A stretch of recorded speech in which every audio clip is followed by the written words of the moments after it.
Selamat pagi Pak. Pagi dok. Perkenalkan, saya Pak Rofi, dokter yang bertugas di pagi hari ini. Boleh tahu nama Bapak siapa? Bagus dok. Bagus. Iya. Umurnya berapa Pak? 25 dok. 25 tahun. Iya. Alamatnya? Di Bekasi dok. Oke. Nah, jadi di sini saya akan melakukan pemeriksaan fisik pada saraf kranialis Bapak.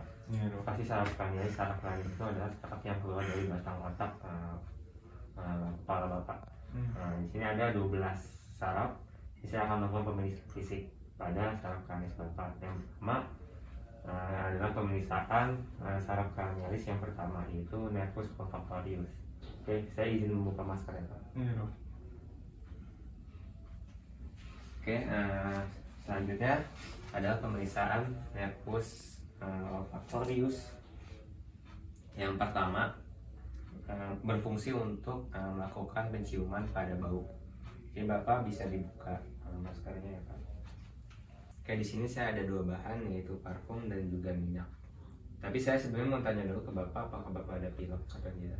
Tidak ada. Terus apa yang namanya? Napasnya bisa kan lancar? Lancar. Oke. Ini untuk sebelum mengidentifikasi kita pastikan dulu napas pada pasien normal. Oke, coba dipastikan dulu ini bau apa Pak? Bau minyak. Bau minyak. Ini Pak. Wangi. Oh, ini parfum ya? Iya wangi. Jadi setelah itu Bapak bisa memejamkan mata ya Pak. Di sini kita harus mengetahui apakah pasien dapat mengidentifikasi dua bau tersebut, yaitu bau parfum dan minyak. Oke, Bapak bisa hembuskan napas dulu, kemudian tarik napas. Oke, bau apa Pak?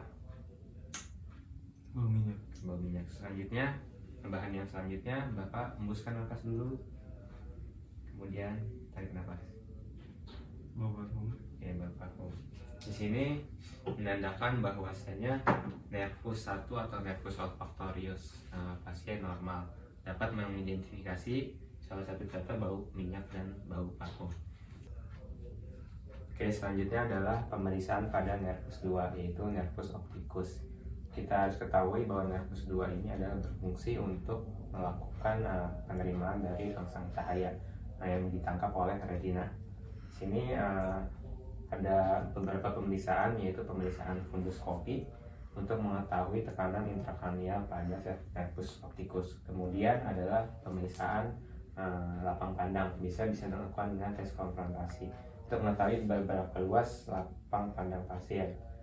Biasanya pada lapang pandang yang tidak normal itu seperti lapang pandang mata kuda ya.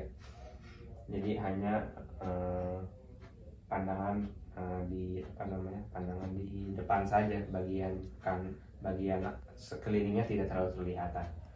Untuk saya ingin menanyakan Pak, Bapak Bagus, Bapak minus atau tidak? Minus. Minus.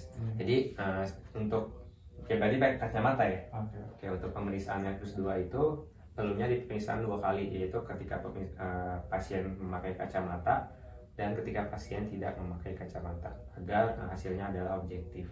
Oke, mungkin untuk pemeriksaan nervus 2 agar lebih lengkapnya disesuaikan pada materi pada pemeriksaan pada mata sebelumnya. Jadi untuk pemeriksaan mata bisa lebih detail di materi selanjutnya. Selanjutnya adalah pemeriksaan nervus 3, 4, dan 6, yaitu adalah nervus 3 oculomotorius, nervus 4 nervus trochlearis, dan nervus 6 adalah nervus abducens. Sebelum melakukan pemeriksaan, di sini saya akan melakukan pada fisura palpebralis pasien. Oke. Jadi saya akan mengukur pada bagian ujung mata pasien apakah simetris atau tidak. Oke. Untuk mengetahui adanya ptosis atau tidak pada mata pasien. Di sini kenapa kita harus periksa, karena berhubungan dengan nervus oculomotorius, yaitu nervus 3 yang mempersarati pada musculus palpebra superior. Di sini kita mengetahui bahwasanya fisura palpebralis pasien, lengkungan pada mata pasien normal, tidak ada kelainan. Selanjutnya adalah pemeriksaan gerak bola mata pasien. Jadi nanti Bapak Bagus, saya akan melakukan gerakan pada jari Bapak, jari saya. Nanti Bapak bisa melihat ya, melirik ya, tapi jangan menoleh dan sebagainya. Untuk lebih fiksasi, nanti saya akan memfiksasi pada dagu Bapak ya, biar tidak. Oke, Bapak bisa melihat. Oke, dilirik saja Pak, dilirik ke atas, ke bawah. Oke, sini pada Bapak bisa lihat di sini pada pemeriksaan mata pasien bahwasanya mata kiri pasien itu mengarah ke lateral, itu adalah fungsi dari nervus abducens. Kemudian pada mata pasien kanan, yang kanan itu ke arah medial, itu menandakan adanya persarapan dari nervus trochlearis. Oke, Bapak bisa melihat ke atas, kemudian ke bawah. Oke, di sini bisa terlihat pergerakan dari arah medial ke inferior. Ini bisa pada nervus trochlearis, yaitu tersarapi pada musculus obliquus superior. Pada gerak bola mata pasien, gerakannya normal, tidak ada kelainan. Sini interpretasinya gerak bola mata pasien normal. Oke. Selanjutnya adalah pemeriksaan pada nervus kelima, yaitu nervus trigeminus. Untuk nervus trigeminus itu ada 3 fungsi, yaitu fungsi sensorik, motorik, dan juga refleks. Pada fungsi sensorik, kita harus mengetahui bahwa nervus trigeminus ada 3 cabang, yaitu di ophthalmicus. Kita secara analogi seperti ini, ke arah jidat setengah sepertiga, kemudian ramus maxillaris di pertengahan sepertiga, kemudian ramus mandibula itu di daerah mandibula. Itu kita harus mengetahui apakah pada fungsi sensorik nervus trigeminus normal. Jadi Bapak, saya minta izin ya untuk Bapak memejamkan mata. Saya akan menyentuh dengan menggunakan kertas. Jika Bapak merasakan, Bapak bisa bilang ya. Terasa Pak? Terasa. Terasa Pak? Terasa. Oke, terasa Pak? Terasa. Oke. Selanjutnya mungkin ini saya akan menggunakan yang tajam ya Pak. Mungkin nggak terlalu sakit tapi bikin kaget sedikit aja. Diizinkan Pak? Bisa. Oke, Bapak bisa menjamkan mata Pak. Terasa Pak? Terasa. Terasa? Terasa. Terasa? Terasa. Terasa. Oke. Pada fungsi sensorik nervus trigeminus pasien, pasien merasakan sensorik pada 3 cabang nervus trigeminus.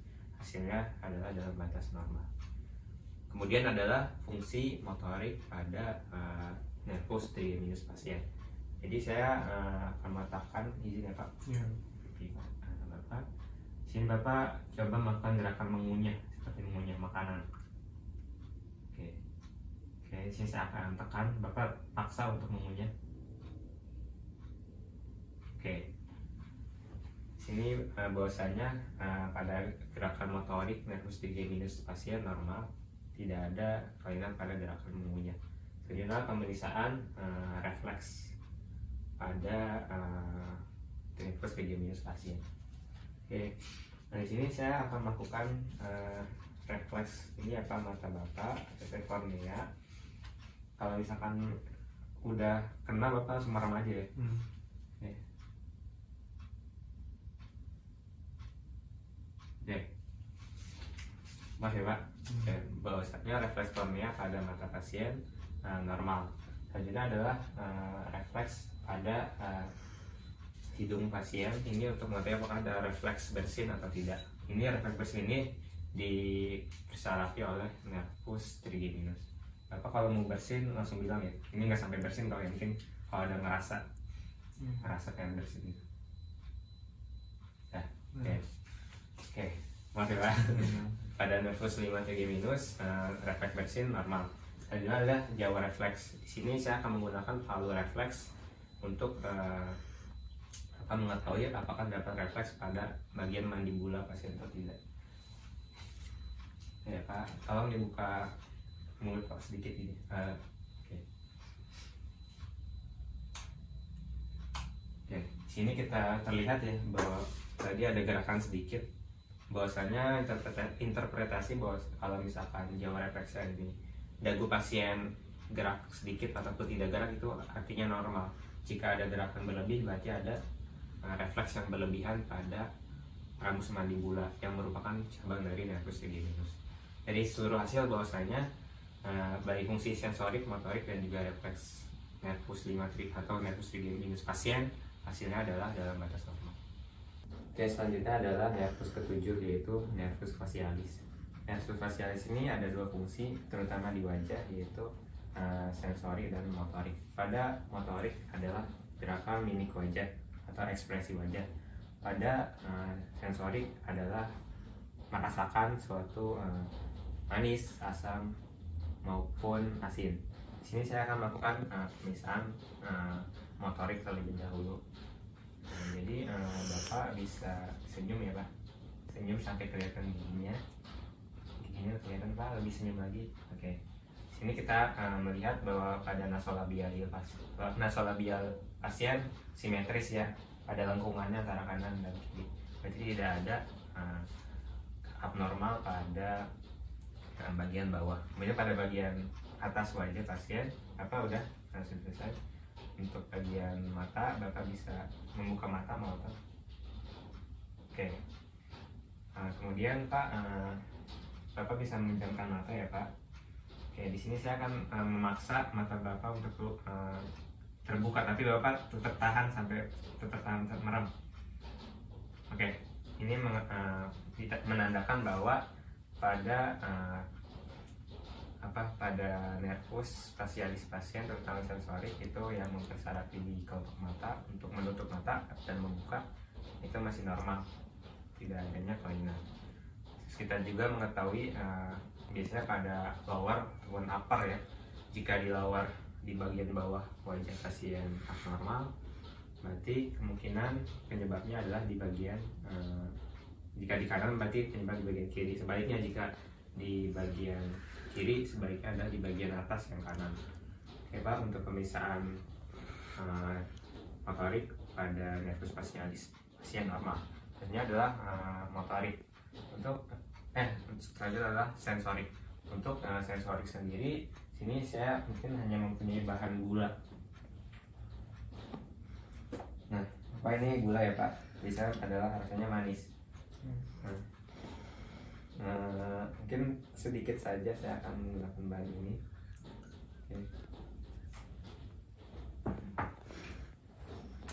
Bapak bisa buka lidahnya Pak.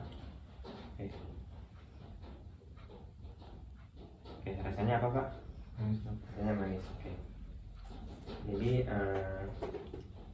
kita harus mengetahui apakah pasien dapat mengidentifikasi rasa manis, asin maupun asam. Pada pemisahan pahit biasanya itu pada nervus 9. Jadi tidak ada melakukan pemisahan pada rasa pahit. Tapi secara normal nervus ke-7 facialis, terutama sensoris, untuk merasakan rasa itu normal, tidak ada kelainan. Oke, selanjutnya adalah pemeriksaan nervus 8, yaitu nervus vestibulocochlearis. Nervus ini berfungsi, ada dua fungsi, yaitu fungsi keseimbangan dan juga adalah fungsi pendengaran. Yang pertama saya akan melakukan fungsi pada keseimbangan. Biasanya sebelum memeriksakan fungsi keseimbangan, kita tanya dulu apa. Biasanya pasien terlihat seperti vertigo, kemudian kurang keseimbangan, bisa terlihat dari wajah pasien ataupun dari gerakan pasien sebelumnya.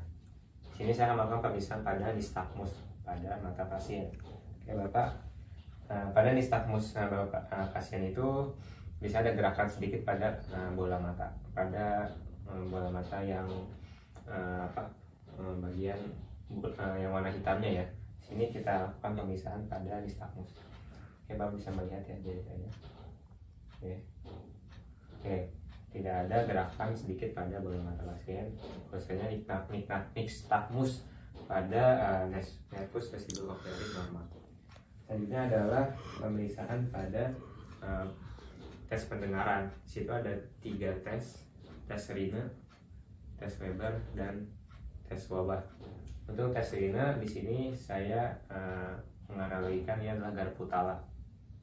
Oke, sini saya akan melakukan bunyi pada Garputala, getaran.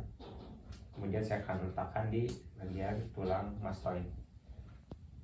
Oke, Bapak. Nanti kalau misalkan masih terdengar bilang ya Pak. Oke. Sudah tidak terdengar? Udah. Oke, terdengar. Oke. sini menandakan bahwa suara konduksi udara lebih baik daripada konduksi tulang. Jadi nilainya positif. Sebaliknya jika konduksi tulang lebih tinggi, lebih baik daripada suara konduksi udara, itu berarti menandakan adanya tuli konduktif. Selanjutnya adalah pemeriksaan tes Weber. Untuk tes Weber ini untuk mengetahui apakah ada lateralisasi pada pendengaran telinga kanan dan telinga kiri pasien. Jadi Bapak saya seperti biasa menggunakan garpu tala, saya letakkan di bagian tengah. Oke, jika Bapak mendengar kedua dari arah suara, Bapak bisa bilang Bapak. Oke, sini dua arah. Nah, bahwasanya jika pasien mendengar dari dua arah telinga, berarti tidak ada lateralisasi. Jadi hasilnya adalah tes Weber normal. Kemudian adalah tes wabah. Untuk tes wabah ini biasanya kita asumsikan pemeriksa itu normal. Jadi pasien didengarkan garpu talanya. Jika sudah tidak terdengar, bilang ya Pak. Nah di sini jika pemeriksa tidak terdengar juga, berarti bahwasanya pasien tidak menderita tuli pada konduksi udara. Jadi sebelumnya kita asumsikan dulu bahwa pemeriksa normal. Oke, selanjutnya adalah nervus 9 dan nervus 10. Nervus 9 adalah nervus glossopharyngeal dan nervus 10 adalah nervus vagus. Ini untuk pada proses menelan pada pasien dan juga memperserapi pada bagian orofaring. Oke, Bapak nanti bisa buka mulutnya Pak. Oke, saya akan melakukan pemeriksaan pada arkus faring Bapak. Bapak bilang A. Lagi A. Oke. Pada arkus faring, pada arkusnya itu pada lengkungan itu normal antara bagian dekstra, kanan, dan sinistra, bagian kiri. Selanjutnya adalah untuk memeriksakan refleks muntah. Ini mungkin akan saya narasikan saja. Jadi saya akan menggunakan dua spatula. Yang satu spatula untuk menekan lidah, yang satu spatulanya lagi untuk merangsang pada uvula pasien. Kemudian jika ada refleks muntah, menandakan bahwasanya pada nervus 9 dan 10 pasien normal. Selanjutnya adalah pemeriksaan pada nervus 11, yaitu nervus accessorius. Nervus accessorius ini adalah untuk memperserapi dua otot. Yang pertama otot sternocleidomastoideus yang ada di leher, yang kedua adalah otot trapezius yang ada di bahu bagian belakang. Jadi Bapak bisa menengok ke arah kanan kiri bebas. Oke, ke arah kanan, oke. Agak menolehnya agak kencang Pak. Oke. Sini bisa kita melihat musculus sternocleidomastoideus. Nah Bapak nanti saya akan melawan balik ya. Bapak bisa lawan saya juga ke arah sebalik. Oke, di sini bahwasanya tekanan kekuatan pada musculus sternocleidomastoideus itu normal dan artinya pada nervus accessorius normal. Kemudian ada pemeriksaan pada musculus trapezius. Bapak bisa mengangkat tangan ke atas. Oke, di sini ke atas lagi Pak. Oke, ini kita melihat bahwasanya musculus trapezius pada pasien normal. Untuk memeriksakannya lagi, saya akan melakukan memaksa tangan Bapak ke bawah, tapi Bapak tahan ya.